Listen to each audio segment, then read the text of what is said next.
New morning TV के सभी श्रोता एवं सभी दर्शक गणों का मैं एक बार स्वागत करता हूं। राजीव कुमार पटेल, आपका एक चहेता।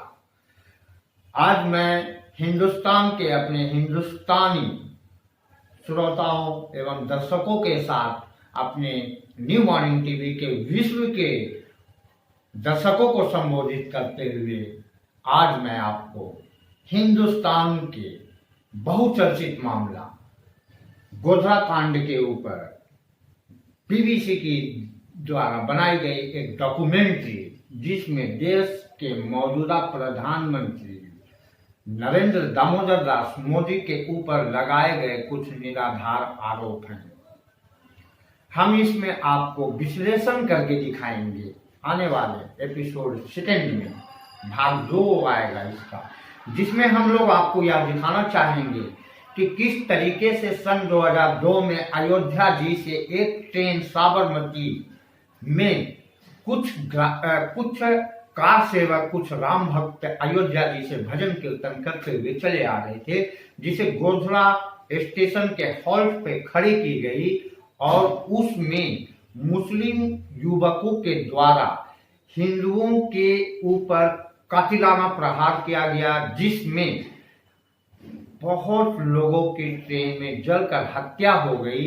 और इस पर गुजरात पुलिस ने एक्शन लेते हुए जब भीड़ को संभालने की कोशिश की थी, तो भीड़ ने पुलिस बल के ऊपर पथराव किया, आगजनी की, गोलीबारी की, जिसमें पुलिस को भी मजबूरन भीड़ के ऊपर गोलियां दागनी पड़ी, जिस पर यह आरोप लगा कि यह कार्य जो है वो देश के तत्कालीन मुख्यमंत्री, मौजूदा भारत के प्रधानमंत्री नरेंद्र दामोदर दास मोदी के ऊपर कहा गया था, लगाया गया था। यह आरोप कि यह दंगा जो भड़का और पुलिस ने जो जवाबी कार्रवाई की, इसका सीधा जिम्मेदारी तत्कालीन मुख्यमंत्री नरेंद्र मोदी के ऊपर बनता है। लेकिन आज 19 वर्ष बीतने के बाद 20वें वर्ष के पड़ाव में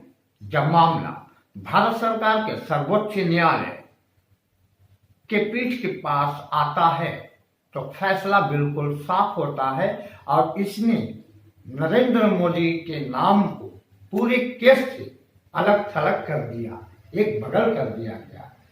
तो यह स्वतः ही स्पष्ट होता है कि लगाए गए आरोप निराधार थे, दंगा प्रायोजित बीजेपी की नहीं थी। गुजरात पुलिस के द्वारा चलाए गए गोलियों 690 यदि मुस्लिम मारे गए, तो 200 से ऊपर की कुछ संख्या थी जिसमें हिंदू भी मारे गए। बिल्कुल अफसोस व्यक्त करता हूं मैं कि आज मुझे ऐसी खबर पढ़ने की आवश्यकता पड़ गई, जिसमें लहूलुहान हुए लोगों का जिक्र करने की आवश्यकता पड़ गई। क्यों पड़ गई? जब सर्वोच्च न्यायालय के फैसले ने देश के माननीय मंत्री, प्रधानमंत्री, चौकीदार के रूप में, लोकप्रिय नेता के रूप में, वैश्विक नेता के रूप में उभर कर आए नरेंद्र मोदी को जब अलग किया गया, तो बीबीसी के द्वारा बनाई गई डॉक्यूमेंट्री में भाग 1 एवं भाग 2 में ऐसा क्या है जिसे भारत सरकार के जन सूचना प्रसारण मंत्रालय को स्वतः संज्ञान लेते हुए जवाबदेही पूर्वक जिम्मेदारी को निर्वाहित करने की जो जिम्मेदारी निभाई, 21 जनवरी सन 2023 को बनाई गई डॉक्यूमेंट्री को बैन किया गया हिंदुस्तान में। मैं बीबीसी से पूछना चाहता हूं कि आखिर क्यों बैन किया गया? हमारे यहाँ विश्व से आए हुए न जाने डेली कितने वीडियो चल रहे हैं। हमारी सरकार को आवश्यकता नहीं पड़ती है बैन करने को, हमारे मंत्रालय को जरूरत नहीं पड़ती बैन करने को। बीबीसी आपने ऐसा क्या किया? बीबीसी आपने सुप्रीम कोर्ट के निर्णय को, हिंदुस्तान के सर्वोच्च न्यायालय के निर्णय को दरकिनार कैसे किया? बीबीसी आपने हवा में उड़ रहे आरोपों को मानकर, तथ्य को जोड़कर आपने इस कार्य को कैसे कर दिया? हमें यह भी समझाना पड़ेगा हिंदुस्तान के लोगों को कि क्या विश्व में जितने भी पत्रकारिता से जुड़े हुए संगठन हैं, राष्ट्रीय अखबार हो, अंतर्राष्ट्रीय चैनल हो, क्या आप लोगों के पास विज्ञापन के रूप में पैसे नहीं आते? क्या आप लोगों के पास पेड न्यूज चलाने का कोई कैटेगरी नहीं होता? होता है। आप हमारे ऊपर जो सोर्सेस हैं न्यू मॉर्निंग टीवी के, जो हमारे सूत्र हैं, यहां से स्पष्ट जानकारी आती है। हालांकि ये एक जांच का विषय होगा। मामला भी चूंकि सुप्रीम कोर्ट में चल रहा है, मामला न्यायिक प्रणाली में,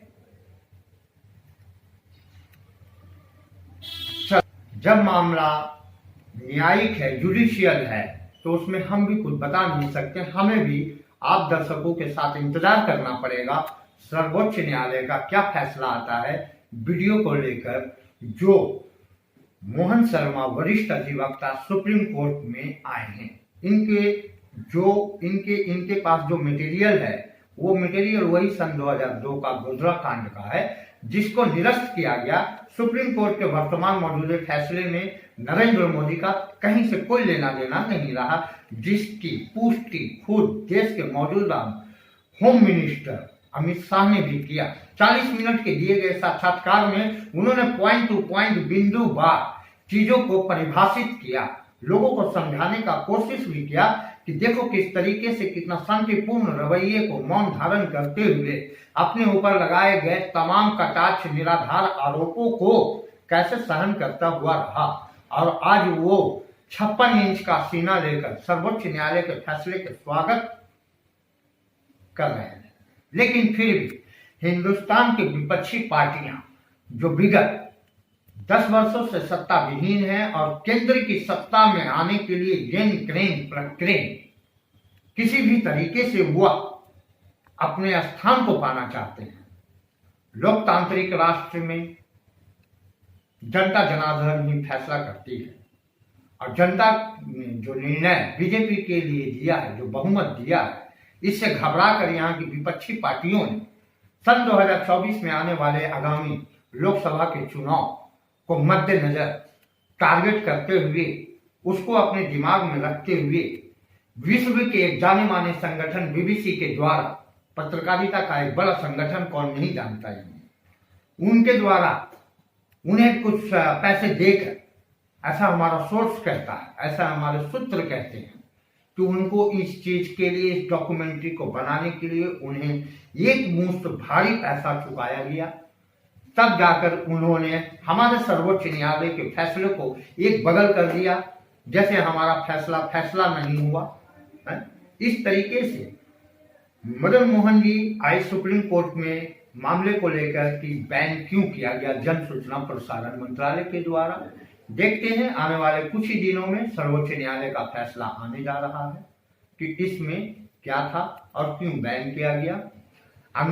मदन मोहन जी का कहना है, शर्मा साहब का अनुच्छेद 19(1)(2) का इसमें उल्लंघन किया गया है, और भारत सरकार की जन सूचना मंत्रालय ने यह कहा कि आपने जो भी किया है वह मतलब असंवैधानिक है, असत्य है, गलत है, उनका ये कहना हुआ है। तो हम लोग भी आपको इसकी पूरी डिटेल्स देंगे।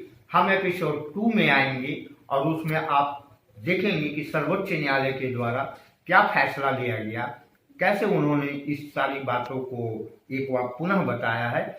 आप सभी दर्शक को, श्रोताओं को मैं एक विनम्र निवेदन करना चाहता हूं, किसी भी वीडियोस के लाइक, किसी भी चैनल को सब्सक्राइब इस डिजिटल इंडिया में बहुत सोच समझ कर करें।